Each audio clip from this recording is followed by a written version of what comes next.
Job was good, salary was good, but then life what I wanted was not good. ನಾನು ಯಾವತ್ತೂ ನನಗೆ ಜಾಸ್ತಿ views ಬರಬೇಕು ಅಂತ ನನ್ನ ಕಾಂಟೆಂಟ್ ಗೇಮನ್ನು ಸ್ಟಾರ್ಟ್ ಮಾಡಲಿಲ್ಲ.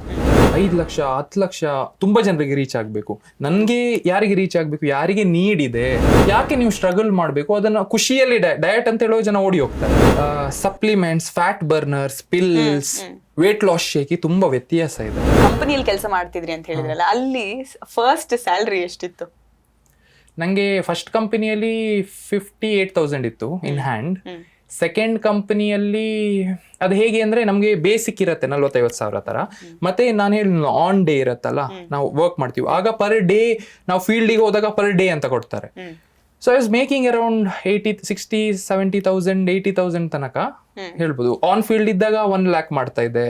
So job was good, salary was good, but then life what I wanted was not there. 8 to 9 hours ಕೂತ್ಕೊಂಡಲ್ಲೇ job. ನೀವು ಕಂಪನಿ ಬಗ್ಗೆ ಐ ಟಿಯಲ್ಲಿ ಹೌದು 8 to 9 hours, ಬಟ್ ಅಲ್ಲಿ ನಾನು 3 ತಿಂಗಳು ಕೆಲಸ ಮಾಡಿರೋದು.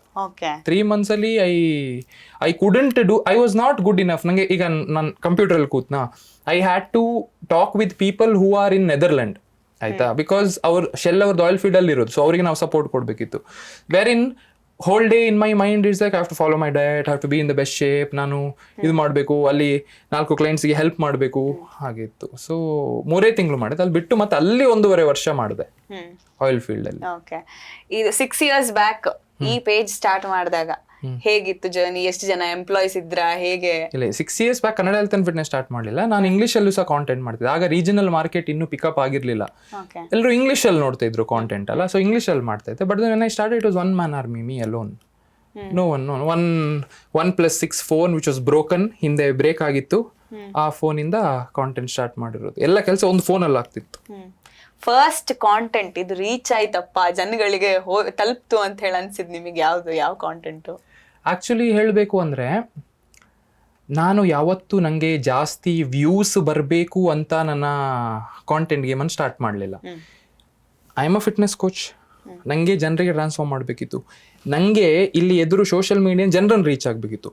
ಸೊ ಈಗ ನೀವು ಎಂಟರ್ಟೈನ್ಮೆಂಟ್ ಪರ್ಪಸ್ಸಿಗೆ ಕಾಂಟೆಂಟ್ ಮಾಡುವಾಗ ನಮಗೆ 5 ಲಕ್ಷ 10 ಲಕ್ಷ ತುಂಬ ಜನರಿಗೆ ರೀಚ್ ಆಗಬೇಕು, ನನಗೆ ಯಾರಿಗೆ ರೀಚ್ ಆಗಬೇಕು, ಯಾರಿಗೆ ನೀಡ್ ಇದೆ, ಯಾರಿಗೆ ಫಿಟ್ನೆಸ್ ಬಗ್ಗೆ ನೀಡ್ ಇದೆ ಅಲ್ಲ.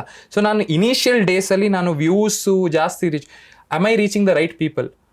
ಒಬ್ಬರಿಗೆ ಏನೋ ಹೆಲ್ತ್ ಇಶ್ಯೂ ಇದೆ, ಒಬ್ಬರಿಗೆ ತುಂಬ ದಪ್ಪ ಇದ್ದಾರೆ, ಒಬ್ಬರಿಗೆ ಮದುವೆ ಬರ್ತುಂಟು, ಅವರಿಗೆ ಫಿಟ್ ಆಗಬೇಕು.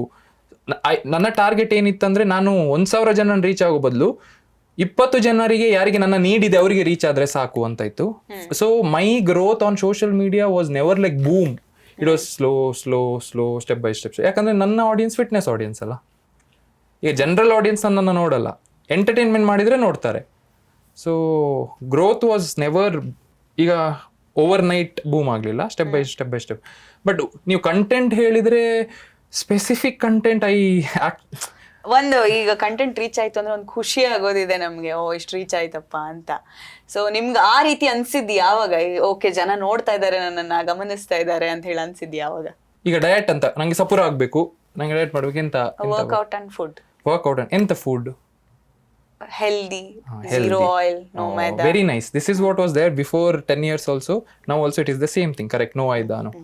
What I brought into the industry was you can eat tasty, ನೀವು ಟೇಸ್ಟಿ ಆಗು ತಿನ್ಬೋದು, ಹೆಲ್ದಿ ಆಗು ತಿನ್ಬೋದು, ಕಾಂಬಿನೇಷನಲ್ಲಿ ತಿನ್ಬೋದು ಅಂತ. That is when people, because ನಾನು ಒಬ್ಬ I was a big time foodie, ಆಯ್ತಾ. ನಂದು ಮನೇಲಿ ಹೇಗೆ ಇತ್ತು ಅಂದರೆ, ನಾನು ಮನೇಲಿ ಜಾಸ್ತಿ ತಿಂತಿರಲಿಲ್ಲ, ಡ್ಯಾಡಿ ದುಡ್ಡು ಕೊಡ್ತಿದ್ರು, ಹೊರಗೆ ಹೋಗಿ ತಿಂತಿದ್ದೆ, ಆ ಥರ ಇರ್ತಿತ್ತು. ಸೊ ಆ ಸಿಚುವೇಶನಲ್ಲಿ ನನಗೆ ಡಯಟ್ ಮಾಡಿ ಟ್ರಾನ್ಸ್ಫಾರ್ಮ್ ಆಗಲಿಕ್ಕೆ ತುಂಬ ಕಷ್ಟ ಆಗಿದೆ. ಅಯ್ಯೋ, ಚಪ್ಪೆ ಫುಡ್ ತಿನ್ಬೇಕಾ, ಹಾಗೆ ಟೇಸ್ಟ್ ಇಲ್ಲದ ಫುಡ್ ತಿನ್ಬೇಕಾ. ಸೊ ನಾನು ನನ್ನಷ್ಟೇ ಸ್ವಲ್ಪ ಬೇರೆ ರೆಸಿಪಿ ಮಾಡಲಿಕ್ಕೆಲ್ಲ ನನ್ನ ಟ್ರಾನ್ಸ್ಫಾರ್ಮ್ ಆಗು. ಸೊ ಅದನ್ನೇ ನಾನು ಜನರಿಗೆ ಸಹ ಕೊಟ್ಟೆ, ದಟ್ ಯಾಕೆ ನೀವು ಸ್ಟ್ರಗಲ್ ಮಾಡಬೇಕು, ಅದನ್ನು ಖುಷಿಯಲ್ಲಿ ಡಯಟ್ ಅಂತ ಹೇಳೋ ಜನ ಓಡಿ ಹೋಗ್ತಾರೆ. ಬಟ್ ನನ್ನ ವೇ ಡಯಟಲ್ಲಿ ಜನರಿಗೆ people liked it. So I use to put tasty recipes. ಈಗ ಪ್ರೋಟೀನ್ ತಿನ್ನಬೇಕು ಅಂತ ಹೇಳ್ತಾರೆ, ಚಿಕನ್ ತಿನ್ನಬೇಕು ಅಂತ ಹೇಳ್ತಾರೆ. ಸೊ ಚಿಕನನ್ನು, ಅದೇ ಚಿಕನ್ನು ಹೆಲ್ದಿ, 2 ಸಹ ಹೆಲ್ದಿ, ಇಲ್ಲಿ ಟೇಸ್ಟಿ ಇದೆ, ಇಲ್ಲಿ ಟೇಸ್ಟಿ ಇಲ್ಲ, ನೀವು ಯಾವುದನ್ನು ಚೂಸ್ ಮಾಡ್ತೀರಾ? Tasty. So that's where that kind of that help me to reach people more. ಎರಡನೇದು ಏನು ಅಂದರೆ, ನಾನು ಯಾವುದೇ ಥರದ ಪ್ರಾಡಕ್ಟ್ ತಗೊಳ್ಳಿ, ವೇಟ್ ಲಾಸ್ ಅಂತ ಹೇಳುವಾಗ ಇದು ತೊಗೊಳ್ಬೇಕು, U C A lot of marketing happening. ನಂದು ಡೇ 1 ರೂಲ್ ಏನಿತ್ತು ಅಂದರೆ, ಇಟ್ಸ್ ನಾಟ್ ನೆಸೆಸರಿ. ನೀವು ಅಂದ್ರೆ ನನ್ ಕ್ವೆಶ್ಚನ್ ಇದೆ, ನೀವು ಪರ್ಸನಲ್ ಆಗಿ ನಿಮ್ಗೆ ಎಕ್ಸ್ಪೆರಿಮೆಂಟ್ ಮಾಡುವಾಗ ಕೂಡ ಯಾವ್ದೇ ಪ್ರೋಟೀನ್ ಆಗಿರಬಹುದು, ತುಂಬಾ ಸಜೆಷನ್ಸ್ ಬರುತ್ತೆ. ಈಗ ಜಿಮ್ಗೆ ಹೋದ್ರೆ ಜಿಮ್ ಟ್ರೈನರ್ಸ್ ಒಂದಷ್ಟು ಹೇಳ್ತಾರೆ, ಹೊರಗಡೆ ಒಂದಷ್ಟು ಹೇಳ್ತಾರೆ. ಸೊ ನೀವ್ ಯಾವ್ದು ನಿಮ್ಮ ಬಾಡಿ ನೀವು ಪರ್ಸನಲ್ ಆಗಿ ನಿಮಗೆ ಮಾಡುವಾಗ ಯೂಸ್ ಮಾಡ್ತಾ ಇರ್ಲಿಲ್ವಾ, ಹೇಗೆ? ಇಲ್ಲ ಸಿ ಅದೇ ಪ್ರೋಟೀನ್ ಅಂತ ಹೇಳುವುದಕ್ಕೆ ಸಹ supplements, fat burners, pills, weight loss ಶೇಕಿ ತುಂಬಾ ವ್ಯತ್ಯಾಸ ಇದೆ. Protein I just give you a glimpse. Okay, ನಾವೀಗ ಪನ್ನೀರ್ ತಿಂತೀವ, ಚಿಕನ್ ತಿಂತೀವ, ಮೊಟ್ಟೆ ತಿಂತೀವ, ಇದರಲ್ಲೆಲ್ಲ ಪ್ರೋಟೀನ್ ಇರೋದು. ಹಾಲು ಕುಡಿತೀವಿ, ಪ್ರೋಟೀನ್. ಈಗ ದ ಪ್ರೋಟೀನ್ ಪೌಡರ್ ಅಂತ ಏನು ಮಾರ್ಕೆಟಲ್ಲಿ ಸೇಲ್ ಆಗ್ತಿದೆ ಅಲ್ಲ, ದಟ್ ಈಸ್ ನಥಿಂಗ್ ಬಟ್ ಹಾಲಿಂದ ಫ್ಯಾಟು, ಕಾರ್ಬ್ಸ್ ಎಲ್ಲ ತೆಗೆದು ಫಿಲ್ಟರ್ ಮಾಡಿ ಓನ್ಲಿ ಪ್ರೋಟೀನ್ ಅನ್ನು they are selling. That is whey protein. So it is completely healthy to consume whey protein. Also ಮಕ್ಕಳಿಗೆ ಕಿಡ್ಸ್ ಆರ್ ದೇರ್ನು ಅವರ ಫುಡ್ ಇರ್ತದಲ್ಲ, ಬೇಬಿ ಫುಡ್, ಅದರಲ್ಲಿ ಸಹ ವೇ ಪ್ರೋಟೀನ್ ಇಂಗ್ರೀಡಿಯಂಟ್ ಇರ್ತದೆ. So it is completely healthy. But that it is your choice. That doesn't mean ಒಬ್ರು ನೀವು ತಗೊಳ್ಳಿ ಆರ್ ಅದು ತಗೊಂಡ್ರೆ ಮಾತ್ರ ರಿಸಲ್ಟ್ ಬರ್ತದೆ, ಅದು ಸುಳ್ಳು. ನೀವು ನಿಮ್ಮ ರೆಗ್ಯುಲರ್ ಆಹಾರದಲ್ಲಿ ಸಹ ಮೀಟ್ ಮಾಡ್ಬೋದು. ಈಗ ಫಾರ್ ಎಕ್ಸಾಂಪಲ್ ನಂದು ನೀವು ಕೇಳಿದ್ರೆ, ನೀವು ತಗೊಂಡಿದ್ದೀರಾ, ಬೆಳಿಗ್ಗೆ ನನಗೆ 10 ಗಂಟೆಗೆ ನನ್ನ ಕೆಲಸ ಸ್ಟಾರ್ಟ್ ಮಾಡಬೇಕು, ಆಯ್ತಾ? ಮೊಟ್ಟೆ ಬೇಯಿಸ್ಲಿಕ್ಕೆ ಎಷ್ಟೊತ್ತಾಗತ್ತೆ? 15 ನಿಮಿಷ ಬೇಕು. ಸೊ ನಂತರ ಟೈಮ್ ಇಲ್ಲ ಅಂದರೆ ಅದರಲ್ಲಿರುವ 25 ಗ್ರಾಮ್ ಪ್ರೋಟೀನ್ ನನಗೆ ವೇ ಪ್ರೋಟೀನಲ್ಲಿ ಸಿಗುತ್ತೆ ಅಂದರೆ ಆ ಪಕ್ಕ ಓಟ್ಸಲ್ಲಿ ಮಿಕ್ಸ್ ಮಾಡಿ ನಾನು ತಿನ್ಬೋದಲ್ಲ. ಸೊ ಹಾಗಂತ ಇಡೀ ದಿನ ಅದನ್ನೇ ತಿನ್ನೋದಲ್ಲ.